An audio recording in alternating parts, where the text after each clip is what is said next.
कहते हैं दीवारों के कान होते हैं, पर अक्सर सिर्फ कान होते हैं, मुंह और आंखें होकर भी बंद रहते हैं। घर की चार दीवारों के बीच पनप रहे तनाव और दर्द को न देखते हैं न बयां करते हैं। चार दीवारों के बीच न सिर्फ इंसान का दम बल्कि पूरी रूह घुट जाती है। पर चार दीवारों के पीछे मिले तन पर घाव और दिल का दर्द दोनों अक्सर छुपाए जाते हैं।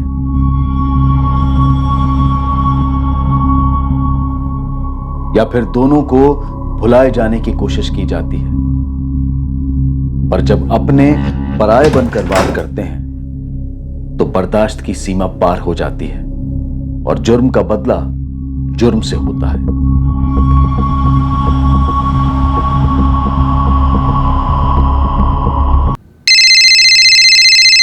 हाँ माँ, बस निकल ही रहा हूँ। 9:20 की फ्लाइट है, 11:30 पहुंचेगी दिल्ली। रात को होटल में रुकूंगा, सुबह आऊंगा बाय रोड हिसार, सीधा विक्की के मंडप में। जी माँ, प्रणाम। आओ। शुभम प्लीज सबको समझा देना कि मैं क्यों नहीं आ पाई। ऑफ कोर्स नंदिनी, कोई फॉर्मेलिटी तो है नहीं ना। विक्की और उसकी वाइफ जब मुंबई आएंगे ना, तगड़ी पार्टी देंगे उन्हें। ऑफ कोर्स यस, और मेरा गिफ्ट देना मत भूलना उसे। श्योर। और सुनो, अपनी कमर का ध्यान रखना, ठीक है? एक मिनट। अरे भाई, टैक्सी आ गई, चलो परसों मिलता हूँ। ओके?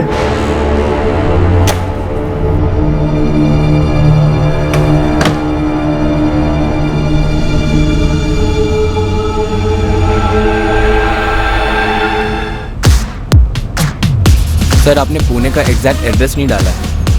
एग्जैक्ट एड्रेस थोड़ी देर में मिलेगा, तब फीड कर दूंगा। तुम पुणे की तरफ चलते रहो और ये म्यूजिक बंद कर दो जरा। शुभम चौहान ने अपनी पत्नी नंदिनी चौहान को झूठ बोला था कि वो वाया दिल्ली हिसार जा रहा है, जबकि प्लान पुणे का था। पर शुभम चौहान को भनक तक नहीं थी कि किसी और ने भी एक और प्लान बनाया था, उसकी मौत का प्लान।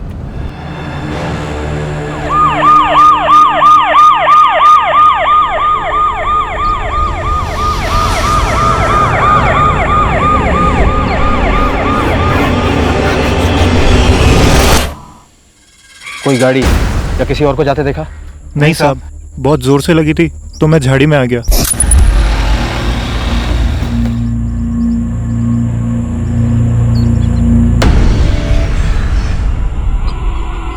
डर गया था मैं साहब, और मैंने तुरंत आप लोगों को फोन किया। सर, कोई आइडेंटिफिकेशन नहीं मिली। सर, आसपास भी कुछ नहीं मिला। अमीर घर से लगता है। कविता, टोल नाके की सीसीटीवी चेक करो। पहले गला काटा गया, फिर लाश पर स्टैबिंग्स भी है। 16 स्टैब्स इन टोटल। किसी को भयंकर गुस्सा रहा होगा इस आदमी पर मंसूर, ये है कौन? कुछ पता चला? अभी नहीं, पर कपड़ों से बड़े घर वाला लगता है। इसके घर वालों ने मिसिंग कंप्लेंट जरूर दर्ज करवाई होगी।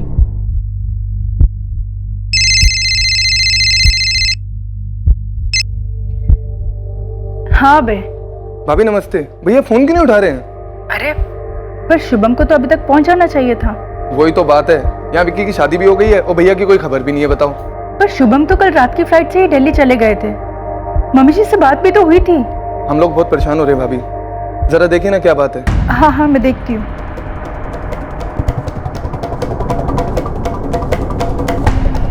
The number you have called is currently switched off.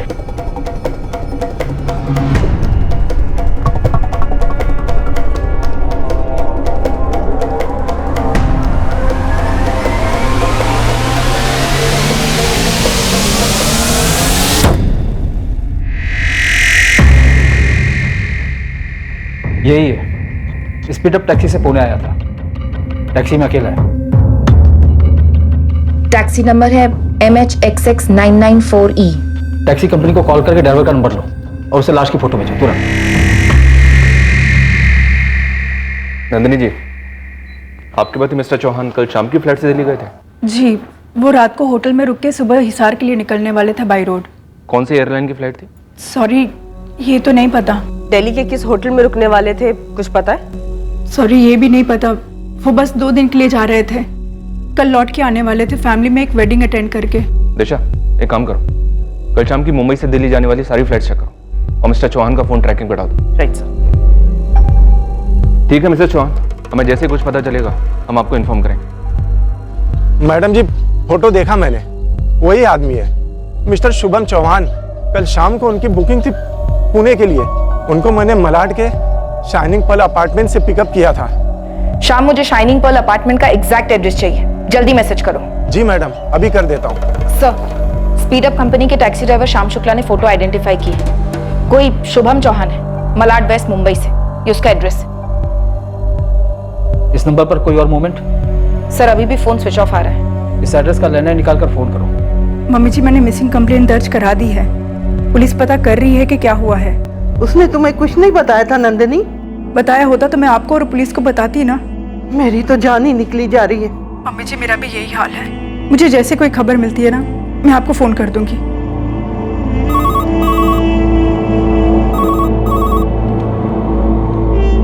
Hello, क्या ये शुभम चौहान का लैंडलाइन नंबर है? जी, मैं उनकी वाइफ नंदिनी चौहान बोल रही हूँ। आप कौन बोल रही हैं? पुणे पुलिस। हमें एक लाश मिली है मैडम।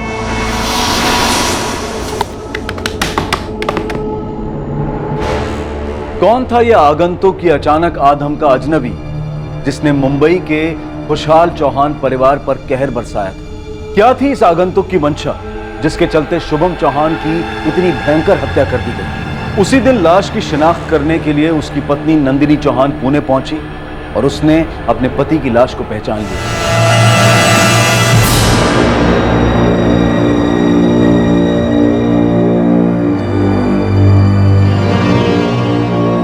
यही सवाल शुभम के छोटे भाई अभय और मां देविका का भी था, जो कि हिसार की एक वेल एस्टैब्लिश्ड बिजनेस फैमिली से थे।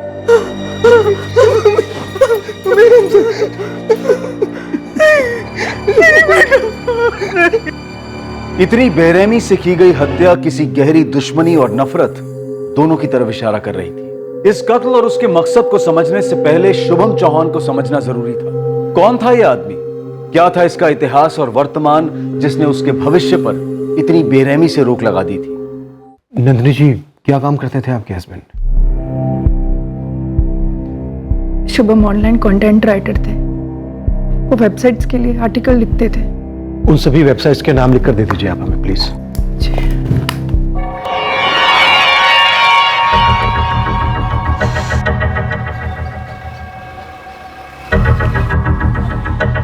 शुक्ला।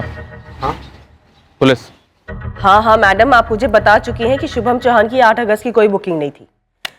आप मुझे ये बताइए कि कोई और बुकिंग तो नहीं थी किसी और दिन की? ठीक है, आप चेक कीजिए, मैं होल्ड कर।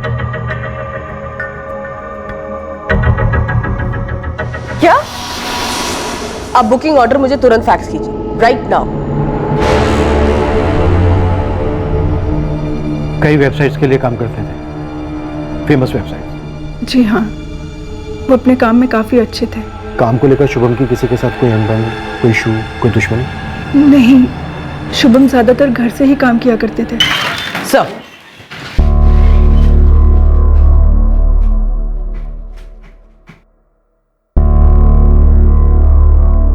नंदिनी जी, आपके पति ने 8 अगस्त की नहीं बल्कि 9 अगस्त की सुबह की फ्लाइट बुक की थी। क्या? पुणे टू मुंबई सुबह 6 बजे की और मुंबई टू दिल्ली सुबह 8 बजे की। क्या वजह रही होगी कि आपके पति ने आपसे झूठ बोला? No idea sir. शुभम का अक्सर पुणे आना जाना होता था, कोई जान पहचान वाला रहता होगा? नहीं, ऐसा तो कुछ नहीं था। साहब, उन्होंने पुणे में कोई ड्रॉप एड्रेस नहीं डाला था। मैंने पूछा तो बोले बताएंगे।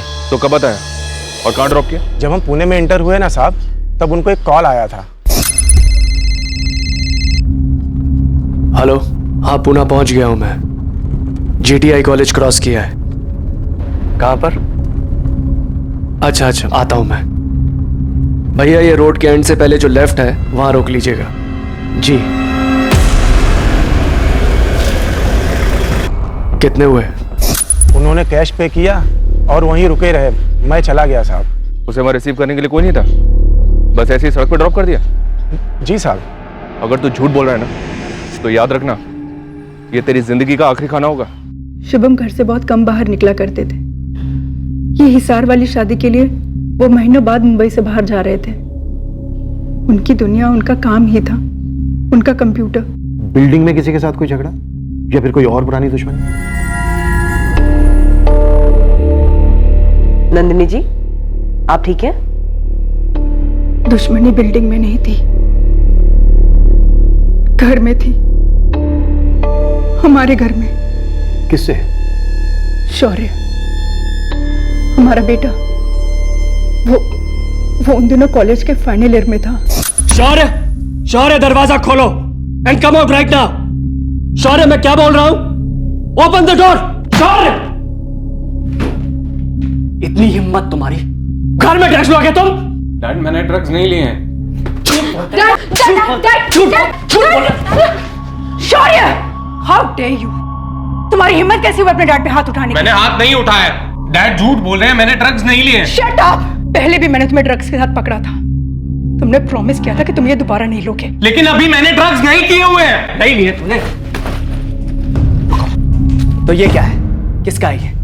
नंदिनी, ये हार्ड ड्रग्स हैं। This is bloody serious. बकवास है ये। मैं हार्ड ड्रग्स नहीं लेता हूँ, ये मेरा नहीं है। मुझे नहीं पता है कैसे ये मेरे बैग में आया। किसके है फिर? मेरे? तुम्हारी मॉम के? तुम्हारी बहनों के? शुभम और मैंने उसे काउंसलर के पास भेजा, रिहैब भी भेजा, पर नहीं, हर बार वहां से भाग आता और फिर ड्रग्स के साथ पकड़ा जाता। घर से पैसे भी चुराने लगा था। नंदिनी, मेरे वॉलेट से कैश तुमने लिया है? नहीं तो। तारा, जिया, कितने लिए उसने? क्या फर्क पड़ता है? चोरी चोरी ही होती है। कुछ ही दिनों में घर से चीजें गायब होने लगी, फिर मेरे गहने। हम थक गए थे। नंदिनी, रोने से कुछ नहीं होने वाला। अब हमें एक हार्ड डिसीजन लेना होगा। क्या? शौर्य, तुम्हारे डैड तुमसे कुछ इंपॉर्टेंट कहेंगे, ठीक से सुनो और समझ लेना, ओके? क्या कहेंगे? देखो शौर्य, अगले 6 महीने में तुम 21 के हो जाओगे। तो तुम्हारी मॉम और मैंने ये डिसाइड किया है कि तुम सही में एडल्ट बनो। अपनी आजादी एंजॉय करो तुम, मगर खुद की कमाई से। तो आप लोग चाहते हैं कि मैं जॉब करूं? जॉब करो, ड्रग्स करो, जो करना करो तुम्हें, मगर अपनी कमाई से अपने घर में। मॉम, आप लोग मुझे घर से निकाल रहे हैं? तुम्हें घर से कोई नहीं निकाल रहा। तुम्हारे डैड और मैं चाहते हैं कि तुम रिस्पॉन्सिबल बनो, दुनिया को एक्सपीरियंस करो, सीखो कि कितना मुश्किल होता है सरवाइव करना। इंटरनेट, इलेक्ट्रिसिटी, पानी, सबके बिल्स भरने पड़ेंगे, तब देखते हैं कहां से पैसे आते हैं तुम्हारे पास ड्रग्स के लिए, और टाइम कहां से मिलता है। भाई, भाई रुक जाओ भाई, प्लीज। भाई, भाई मॉम रोको ना भाई को प्लीज। डैड आप ये क्या कर रहे हैं? भाई प्लीज मत। डैड प्लीज भाई को रोको।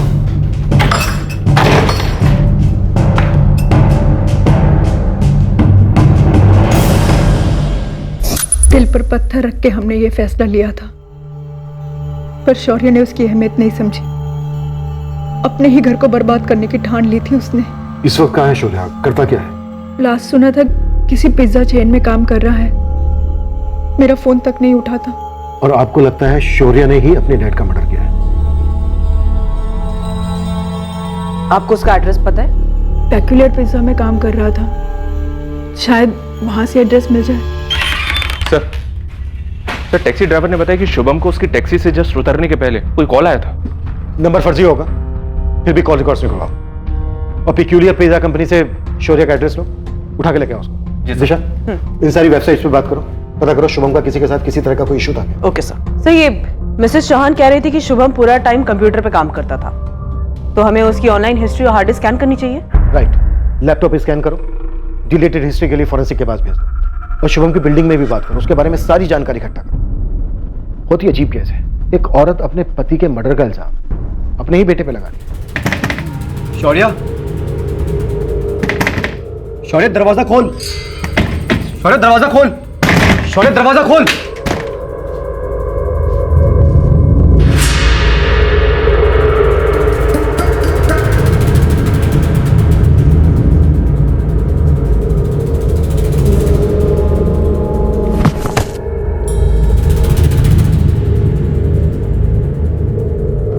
थैंक यू नंदिनी जी। लेकिन आप शुभम का लैपटॉप क्यों चेक करेंगे? मैंने कहा आप लोगों से कि शौर्य। आपने कहा वो ठीक है, लेकिन हम इन्वेस्टिगेशन खुद करेंगे। एक मर्डर के कई कारण हो सकते हैं, और कई बार तो ऐसे कारण जो हम सपने में भी नहीं सोच सकते। Thank you for this.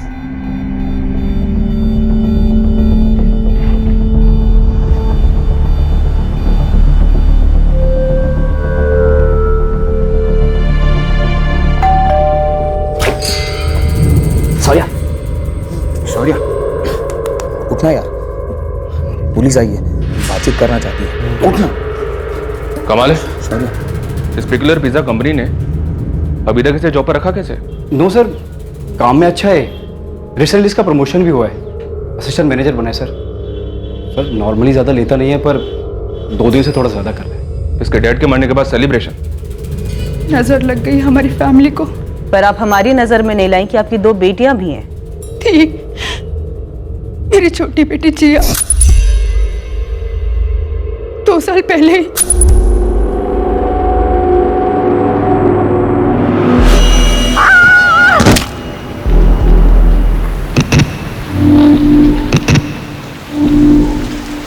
ये कहाँ हुआ था सुसाइड? उसके स्कूल के पास।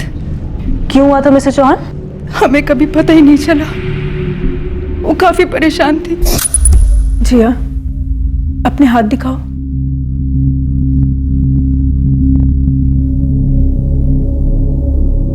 जिया, तुम दिन में कम से कम 30-40 बार हैंड वॉश करती हो और 8-10 बार शॉवर लेती हो। नहीं। कैसे नहीं बेटा? तुम्हारे वॉशरूम में 1 महीने का हैंड वॉश और शैम्पू 2 दिन में खत्म हो रहा है। ये देखो प्रूफ। क्यों बेबी, क्यों? मुझसे कंट्रोल नहीं होता। सॉरी, मैं ट्राई करूंगी ना करने की। बेटा आपको कोई बात डिस्टर्ब कर रही है क्या? स्कूल में कुछ हुआ है? देखो जी, हमें बताना पड़ेगा ना आपको। मॉम और डैड आपकी मदद कर सकते हैं, प्लीज। शुभम मेरी लाडली थी जिया, बिल्कुल सीधी सी, सहमी सी, कभी कोई डिमांड्स नहीं, शौर्य से एकदम अलग। और आपकी बड़ी बेटी तारा?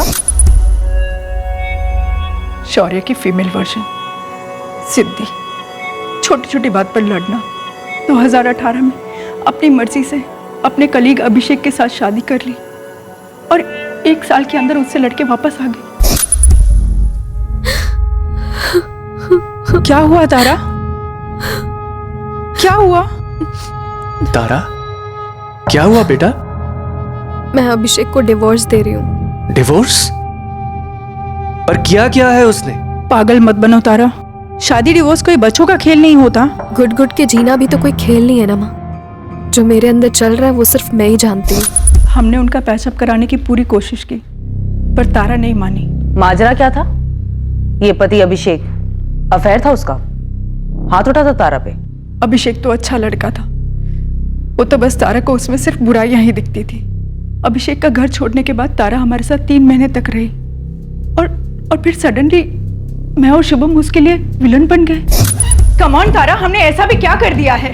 मुझे कोई बात नहीं करनी है। तारा रुको, ये क्या बचपना है? तारा मेरी बात। फोन नंबर चेंज कर लिया, कोई एड्रेस नहीं छोड़ा, 3 महीने से कोई कांटेक्ट नहीं। पर हुआ क्या था? वो ही जाने। हमने तो बस इतना कहा था कि अभिषेक के साथ खुद को एक और चांस दे, फिर से नई शुरुआत करे, पर नहीं, गुस्सा तो नाक की नोक पे रख के घूमती थी। अपने फादर के साथ कोई झगड़ा हुआ था उसका? अरे नहीं, शुभम से बेटर फादर तो इन बच्चों को मिल ही नहीं सकते थे। जैसे मैंने कहा ना आपसे, मेरी फैमिली को नजर लग गई। देखिए मुझे बिल्कुल अकेली।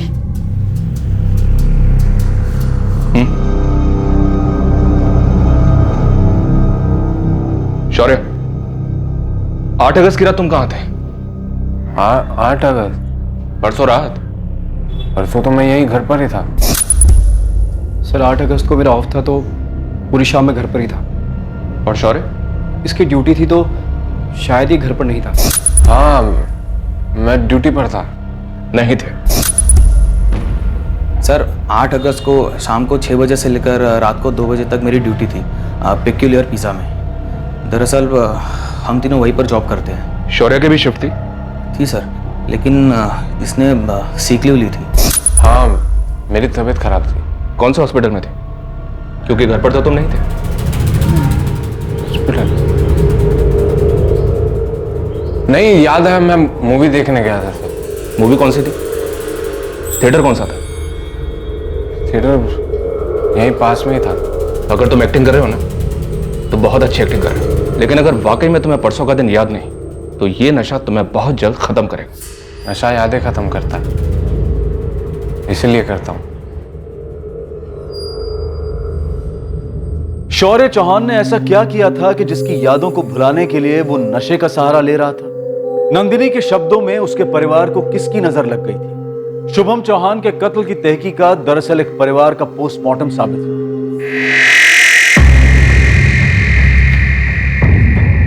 अब मैडम, कोई मुझे बताएगा मुझे यहाँ क्यों बुलाया गया है? अंदर चलिए, बताया जाएगा।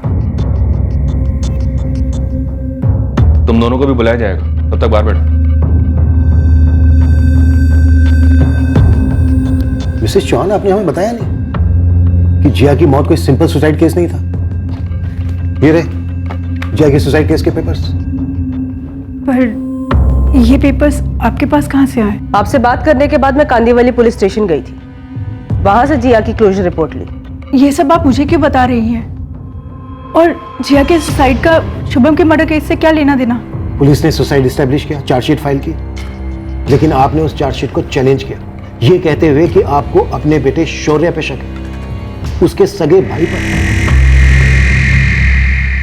मुझे सिर्फ इसलिए अरेस्ट किया गया क्योंकि मेरे सेलफोन का लोकेशन उस बिल्डिंग के बाजू का दिखाई दे रहा था जहां से मेरी बहन जिया कूदी थी। जब मॉम डैड ने मुझे घर से निकाला तब मैं मेरे फ्रेंड कार्तिक और असलम के फ्लैट में मूव इन हुआ। उन्होंने मेरी पेक्यूलियर पिज़्ज़ा में जॉब लगवाई। 1 साल के प्रोबेशन के बाद मैं कंफर्म हुआ था। मुझे खुश होना चाहिए था, लेकिन जिया की सुसाइड को लेकर काफी डिप्रेस था। अरे सर क्या कर रहे हैं? सर कहां लेके जा रहे हैं? सर आप ऐसे किधर लेके आओ?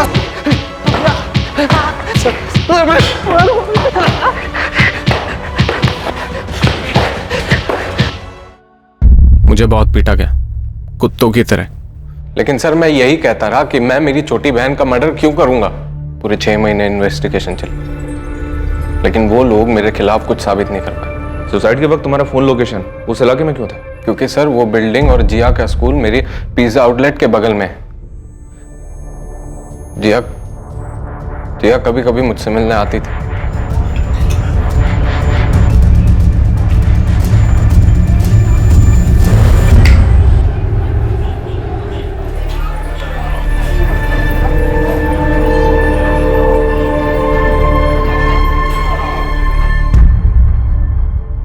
मिसेस चौहान, मैं आपसे कुछ पूछ रहा हूं। आपने अपने बेटे शौर्य पर शक क्यों किया था? क्या जिया ने आपसे शौर्य के बारे में कभी कुछ कहा था? कोई झगड़ा हुआ था दोनों के बीच में? तो तुमने पता लगाया कि तुम्हारे माँ बाप ने तुम्हारा नाम क्यों लिया था? माँ ने लिया था, बाप के कहने पर। क्या मतलब? बेमतलब कारो। नफरत थी मेरे डैड को मुझसे। मॉम पुलिस ने केस क्लोज कर दिया है। मेरे खिलाफ कोई सबूत नहीं मिला उन्हें, और मेरा गुड लक कि कंपनी ने मुझे जॉब से नहीं निकाला। बस प्लीज मैं ये चाहता हूं कि आप डैड से बोलें कि वो वहां जाकर मेरे बारे में कुछ अफवाह न फैलाएं। Just leave me alone.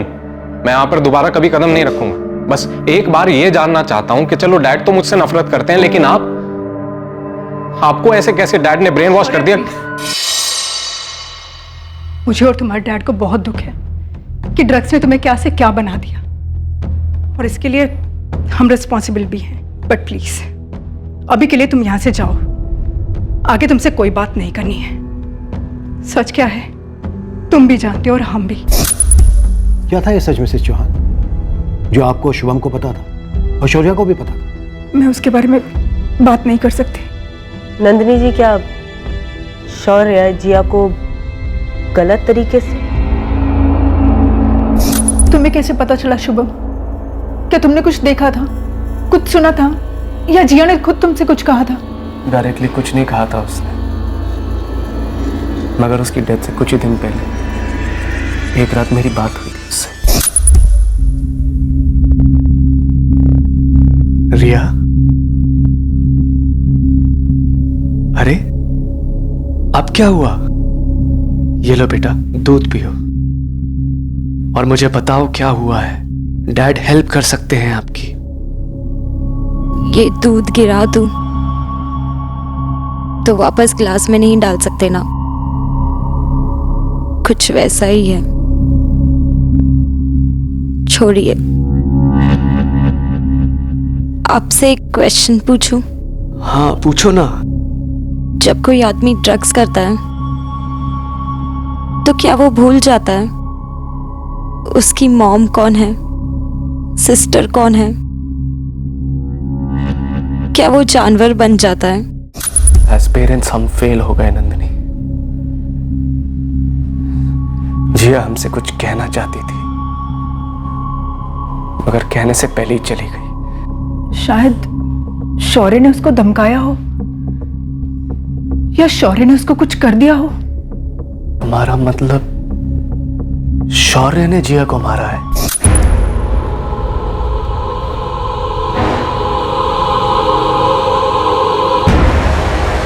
आजा जिया। भाई, आपने मुझे यहाँ क्यों बुलाया है? कुछ बोलिए तो। कह रही थी मम्मी डैडी को बताएगी। आप अगर ये सब बंद नहीं करेंगे तो मैं बोलूंगी। मुझे गंदा लगता है भाई। अब नहीं लगेगा।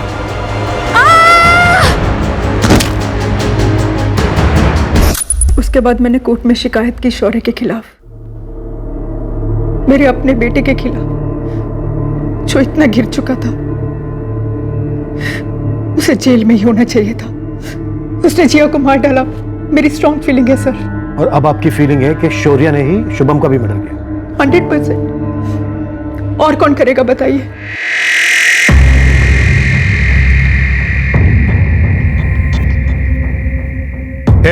चलो तुम दोनों, और सुन, गलती से जाके टॉयलेट में नशा करेगा ना, वहीं फ्लश कर डालूंगा, समझे?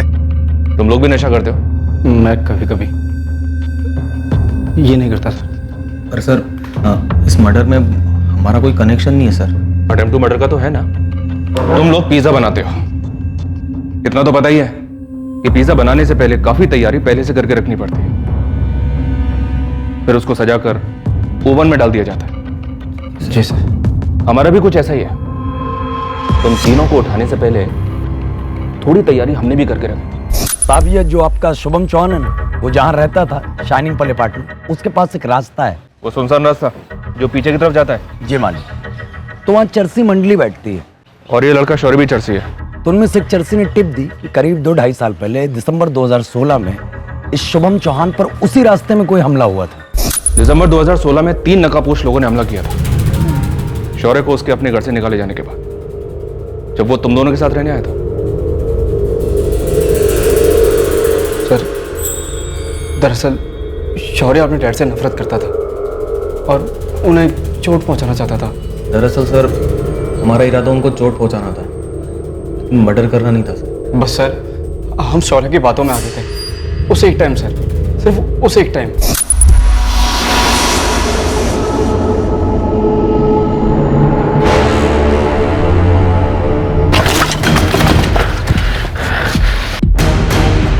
भाई, मॉर्निंग वॉक के लिए निकला हूं मैं। ना वॉलेट है ना मोबाइल है, कुछ नहीं है मेरे पास। जाने दो मुझे।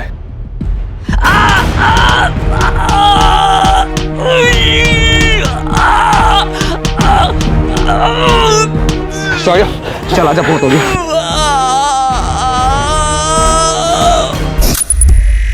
शुभम ने शौर्य का नाम पुकारा जाना सुन लिया था, लेकिन उसके बिना भी वो पहचान लेता। मैंने उसकी आंखों में अपने लिए इतनी नफरत देखी है। वो ड्रग्स लेकर पागल होता जा रहा है, कल को कुछ और भी कर देगा। करने दो उसे, पर मैं अपने बेटे के खिलाफ पुलिस में कंप्लेंट नहीं करूंगा, फिर भले ही मेरी जान क्यों ना ले ले। काश उस दिन टांग की जगह सर फोड़ दिया होता डैड का, मार दिया होता, जो तुमने अब कर दिया है ना। सर काश किया होता, सुकून मिलता मुझे, लेकिन मैंने नहीं किया और आप ये कभी साबित नहीं कर पाएंगे कि मैंने किया है। वो हम पे छोड़ दो। एक एक बात साबित की जाएगी। कैसे? सर 8 अगस्त को मैं फिल्म देख रहा था मुंबई में और डैड वहां पुणे में मारे गए। सर समझो अगर मैं मुंबई में नहीं था तो डैड मुझसे मिलने पुणे क्यों आते, और वो मॉम से झूठ बोलकर पुणे गए ये कहते हुए कि दिल्ली जा रहे हैं। सर आपको कोई बड़ा झोल नजर नहीं आ रहा है? इस वक्त मुझे सिर्फ तुम नजर आ रहे हो शौर्य। 2 घंटे पहले तक तुम खुद का नाम ठीक से नहीं बोल पा रहे थे और अब एक शातिर जासूस की तरह बात कर रहे हो। जासूसी आपको करनी है। पुराना केस खोलिए, मेरी बहन जिया के सुसाइड का। सर मैं आपको लिख कर देता हूं कि मेरी बहन जिया के सुसाइड में मेरे डैड का हाथ था। जिया इतनी डाउन क्यों लग रही हो? भाई डैड ने आपको घर से नहीं निकालना चाहिए था। मैं मिस करती हूँ आपको। आई नो जिया। और कोई बात तो नहीं है ना? स्कूल में कोई प्रॉब्लम या फिर कोई लड़का? जिया ऊपर देखो। भाई को नहीं बताएगी? कुछ नहीं भाई, अब कोई कुछ नहीं कर सकता, मुझे ही कुछ करना पड़ेगा। जिया उसे सच झूठ सही गलत के बीच में कुछ समझ में नहीं आता। अब तो मुझे शर्म भी नहीं आती कि मैंने शौर्य को जन्म दिया। मेरे अंदर अब उसके लिए कोई फीलिंग्स नहीं बची है। मेरी मॉम से जिया ने कुछ कहा ही नहीं होगा, क्योंकि मॉम डैड के अलावा किसी की सुनती ही नहीं थी। सर आप मेरी बड़ी बहन तारा से कांटेक्ट कीजिए, जिया ने तारा को जरूर कुछ ना कुछ तो बोला होगा। पर तारा का कोई पता नहीं था। तारा अपने पति से अलग क्यों हुई थी और फिर वो अपना घर छोड़कर कहां गायब हो गई थी और क्यों? मुझे क्या पता वो कहां चली गई है। मुझे मिलेगी तो मैं सबसे पहले उसे डिवोर्स देकर मुक्त हो जाऊंगा। तारा तुमसे अलग क्यों हुई थी? आई डोंट नो, इसका जवाब आपको सिर्फ तारा ही दे सकती है। और प्लीज आप जाइए और उसे ढूंढिए, मेरे सामने लाकर खड़ा कीजिए। मेरी लाइफ रुकी हुई है उसकी वजह से। 8 अगस्त को तुम कहाँ थे? मैं पिछले 3 हफ्तों से सिंगापुर में था, काम से। परसों ही लौटा हूँ और पेपर्स में पढ़ा मैंने अपने फादर इन लॉ के मर्डर के बारे में। अभिषेक वाकई में सिंगापुर में था? यस सर, मैंने उसकी कंपनी से चेक किया, एयरलाइन टिकट सब इन प्लेस है। शुभम की ऑनलाइन वेबसाइट से कोई फीडबैक? मैंने सभी वेबसाइट्स को कांटेक्ट किया, सब यही कह रहे हैं कि उसका किसी के साथ कोई इश्यू नहीं था, और हाँ किसी ने उसको पुणे भी नहीं भेजा था। तो शुभम अपनी वाइफ को झूठ बोलकर पुणे गया क्यों था?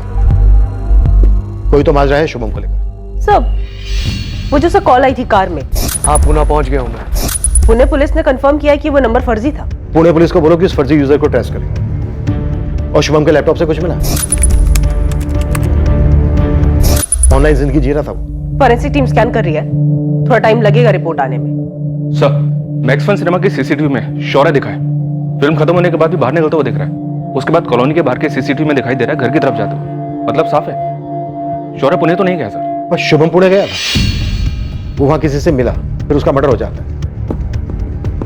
अब सवाल यह है कि शुभम वहां खुद से गया था या फिर कातिल ने उसका मौका है। हाँ रशिद बोलो।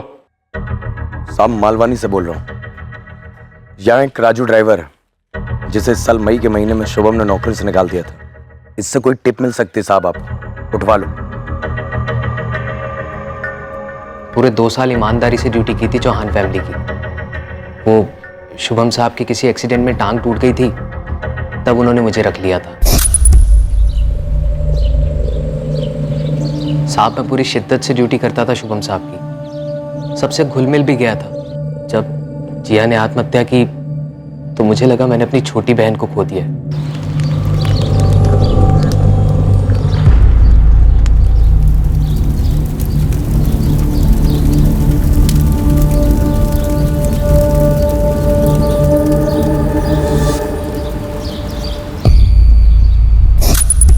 मैं अपने आप को उस फैमिली का मेंबर समझने लग गया था सर। नंदिनी मैडम और तारा के साथ काफी घुल मिल गया था।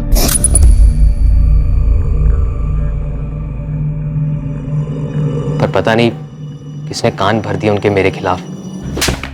साले मेरी बेटी के साथ अफेयर करेगा तू? उसकी शादी में अगर दिक्कत आ रही है तो उसका फायदा उठाएगा? साहब किसने आपसे कहा कि मैंने तारा मैडम के साथ कोई अफेयर किया है? आप बुलाइए ना तारा मैडम। ना तो वो तेरे सामने आएगी ना तू उसके सामने आएगा। नंदिनी इसके जो पैसे बनते हैं इसके मुंह पे मारो, निकालो उसको यहाँ से। आप कुछ बोलिए ना साहब को, जरूर आप लोगों के कान भरे हैं किसी ने।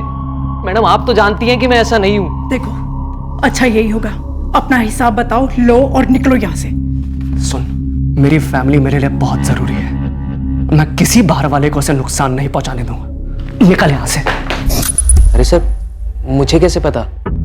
उस दिन के बाद मैंने डायरेक्ट पेपर में पढ़ा साहब के बारे में। तुम पहले कहाँ काम करते थे, अब क्या करते हो, और तुम हो कहाँ से? मैं लखनऊ से हूँ। मैंने बीए फर्स्ट ईयर तक पढ़ाई की है। यहाँ मुंबई काम की तलाश में आया था। 4 साल हो गए, कोई ढंग का काम नहीं मिला, इसलिए पैसे के लिए ड्राइवर की जॉब पकड़ ली। ये शौर्य को जानते हो तुम? लेकिन सिर्फ नाम से, कभी मिला नहीं। सुना था ड्रग्स के चक्कर में घर छोड़ दिया उसने। अपनी सारी डिटेल्स यहाँ लिखो।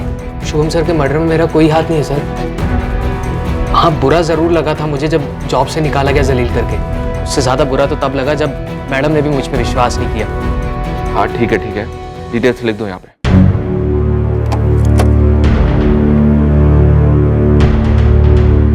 नंदिनी जी, पहले आपने हमें जिया के बारे में नहीं बताया, फिर आपने हमें अपने ड्राइवर राजू के बारे में नहीं बताया। हमसे इतनी इंपॉर्टेंट इन्फॉर्मेशन छुपाने का कोई खास कारण? नहीं, छुपाने जैसा कुछ नहीं है, बल्कि घिन की वजह से नहीं बताया। आपकी फीलिंग्स अपनी जगह है नंदिनी जी, लेकिन ये इंपॉर्टेंट इन्फॉर्मेशन है। क्या कोई और बात है जो घिन की वजह से आप हमें नहीं बता रही हैं? नहीं, कुछ नहीं। मेरा अफेयर था। मुझे और शुभम को इतनी शर्म आई हमारी बेटी पर।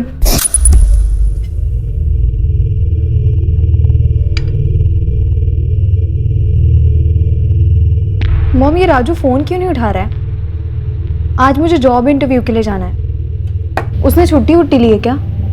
नहीं। तारा, मैंने राजू को जॉब से निकाल दिया। क्यों? क्योंकि तारा, बेशर्मी की हद होती है। यहाँ हम तुम्हारे और अभिषेक का पैचअप कराने के बारे में सोच रहे हो और तुम हो कि 2 कौड़ी के ड्राइवर के साथ। एक तो कोई इंसान 2 कौड़ी का नहीं होता, कम से कम उसका फाइनेंशियल स्टेटस डिसाइड नहीं करता कि उसकी क्या हैसियत है। और रही दूसरी बात, मेरी पर्सनल लाइफ में मैं क्या करती हूँ और क्या नहीं, ये मेरा लुकआउट है। पर बेटा, तुम्हारी पर्सनल लाइफ हमारे घर के कैरेक्टर से ज्यादा इंपॉर्टेंट तो नहीं हो सकती ना? I don't believe this. आप दोनों मुझे कैरेक्टर का लेक्चर दे रहे हैं। घर का कैरेक्टर कहाँ है? घर कहाँ है? शौर्य कहाँ है? जिया, ये घर कोई घर है? और 3 महीने बाद तारा घर छोड़कर चली गई। तारा रुको, ये क्या बचपना है? तारा मेरी बात। अफेयर था? पक्का था? या किसी और ने आप दोनों को बोला था कि अफेयर था? किसी ने नहीं बोला, शुभम ने उन्हें देख लिया था। मैंने और शुभम ने पूरी कोशिश की कि हमारे बच्चों को एक अच्छी जिंदगी दी जाए, पर जैसे कि मैंने आपसे कहा,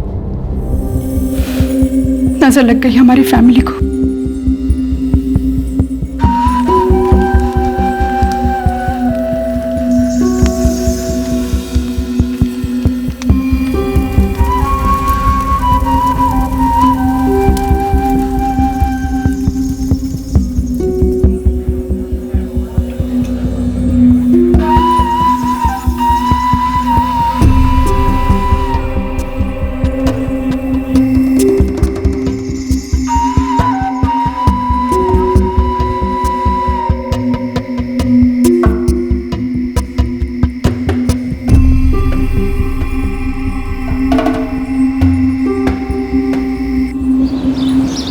अबे, क्या पुणे में कोई तुम्हारा रिश्तेदार वगैरह है जहाँ शुभम गया?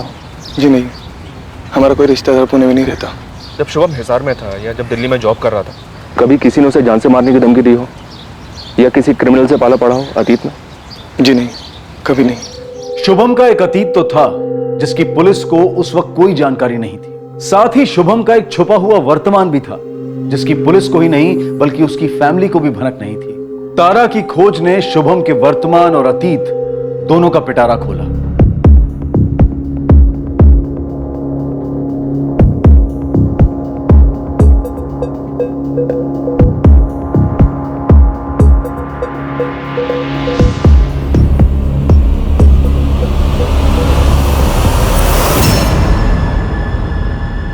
ए बॉबी। जी डोली मैम। बॉबी क्या है ये? इस फोटो को निकाल यहाँ से, डिलीट कर। ये लड़की तो अब मिलने से रही। साले उस जगन ने एडवांस लेकर धोखा किया है मेरे साथ। लेकिन बॉबी, अगर जगन ने इस लड़की का सौदा कहीं और कर दिया ना, तो मैं उसे छोड़ूंगी नहीं।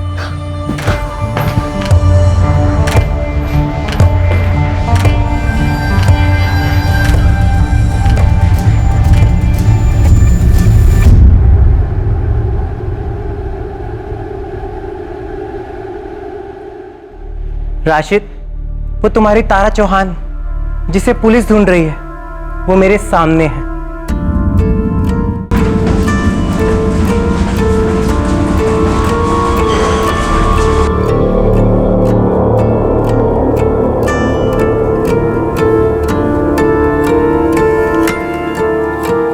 अरे रुक राशिद, धीरे, आराम से। चल बोल, डॉली मैडम कौन है, जगन कौन है? साहब मेरा एक दल्ला दोस्त है पुणे में, बॉबी नाम है उसका। वो इस डॉली मैडम के लिए काम करता है। साहब डॉली मैडम लड़कियों का धंधा चलाती, वो भी ऑनलाइन।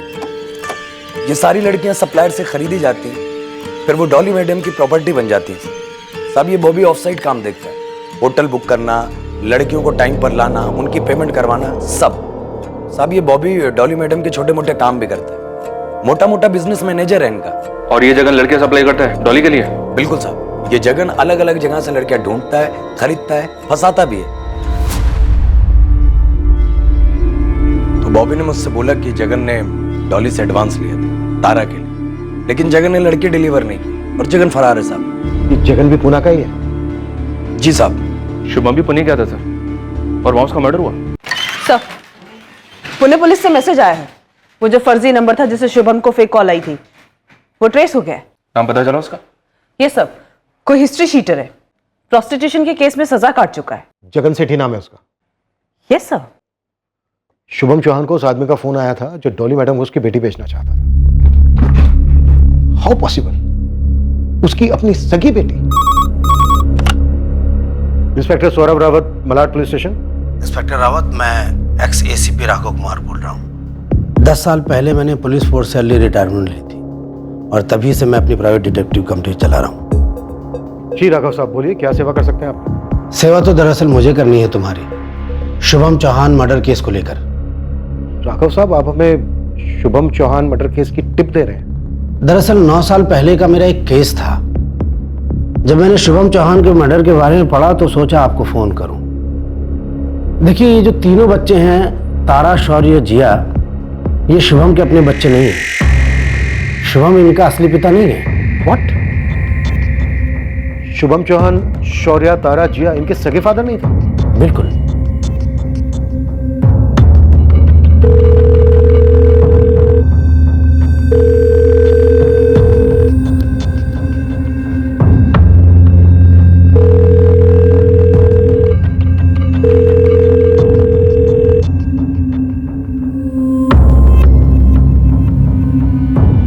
उसकी बेटी जो मरी थी जिया, उसका बदला लेने में ही शुभम मारा गया होगा। जिया के मरने का बदला आखिर शुभम से कौन लेना चाह रहा? उसकी पत्नी नंदिनी।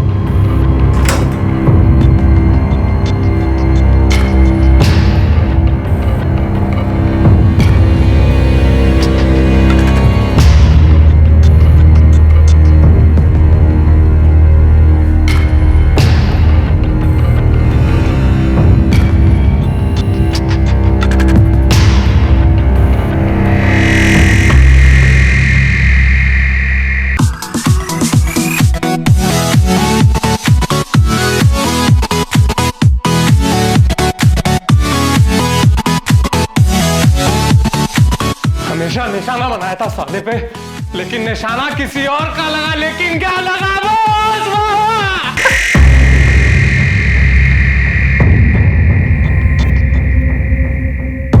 कहते हैं कि किसी आगंतुक को, मतलब कि किसी बाहर वाले को अपने घर में इतना बिना घुसने दें कि वही राज करने लगे, वरना उस फैमिली का नाश निश्चित है। इस केस में आगंतुक कौन था?